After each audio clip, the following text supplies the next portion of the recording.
While waiting for the ultimates, Yan, nakita natin nagtetest ng waters dito, ang barangay. Ang sakit, pinaghahampas dun sa may bandalikuran.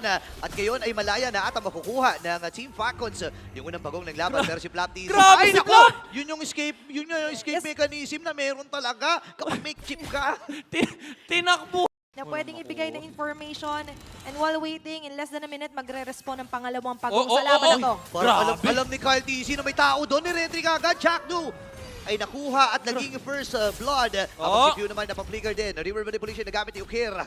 Atras muna, Team Falcons. Grabe si Flap T. Dedication dito ng Falcons, even to the smallest of the purple buff.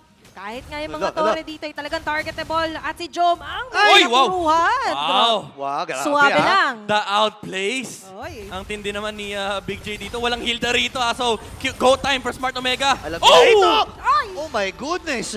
Dumating lang sa party, pre. Sumundot ng Shanghai. No Smart Omega. Pero a way out of this nightmare is of course makakuha sana sila na magandang pick-off. Kaso nga lang sila yung mapipick-offan. Naku, napatay kagad dito si Andorio. Kailangan umatras doon sa kahon ng Smart Omega. Wala yung kanilang... Talaga sila na mabuti dito ng Team Falcons. Oh, Kasi Chuck, no? mention, Yan na. tagu-taguan, pero ito harapan na. Ay, ayan na yung shortcut. Bagsak kagad itong si Chuck Mamba. Ngayon, ang puntire lamang nila dito ay objektiba. Basag yung Torres sa may bandang ibaba. Pwede mag-transition sa may bandang gitna. Bilis. Blessing lang talaga. Okay, si Kyle TC ay umabante na nga rin. Parang naiinip na dito Naglatag? ang Team Falcons.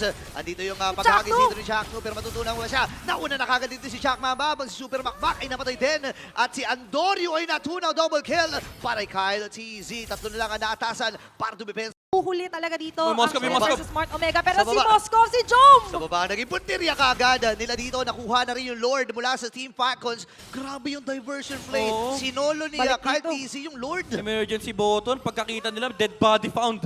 So my may verify pa di siya sa matutulak ni Jom. Okay na dito yung shortcut, pero sinalubong na ng Smart Omega sa may padalikuran. Tumalo na rin dito si Flap TC habang yung si Kyle. Sinolo lang Luis. yung Lord. Si Luis ang magiging target nila. At track and field ka. Wala, tumakbo ka pero mamamatay din siya. Andito yung Mamadali. Kunsi. Nagagamitan na rin ang Team Umabante. Falcons. Hinahabol si Jack Mamba at si Okir. Ang problema lamang, nandun yung Super Macmac. Makati na rin yung mga pana niya dito, ha? At nandito na nga lang din ang ibang puwersa pa ng Falcons. Nagkiklear lang ng wave. Ayaw palabasin ng base ang Smart Omega na ngayon may kahaharapin pang panibagong pagsubok. May Lord na nag-respond sa mid lane. Sabi ni Ogwen, nagko-call na yan, oh guys, reset. Reset. Wag masyado Reset lang. mainit. Ilang beses tayo nag-iinit sa buong karir natin. Hinihintay lang nila yung cooldown sa kanilang mga ultimate. Off na yung shortcut dito mula kay Ogwen. Yung real world manipulation na lang hinihintay nila mula kay Few. Okay, ang pag-aantay ay matutugunan na nga ba? Sa likuran na ang magiging target dito ng Team Falcons at nagbe-base lock na ang kanilang kumunan at sila magwawagi sa serye na ito.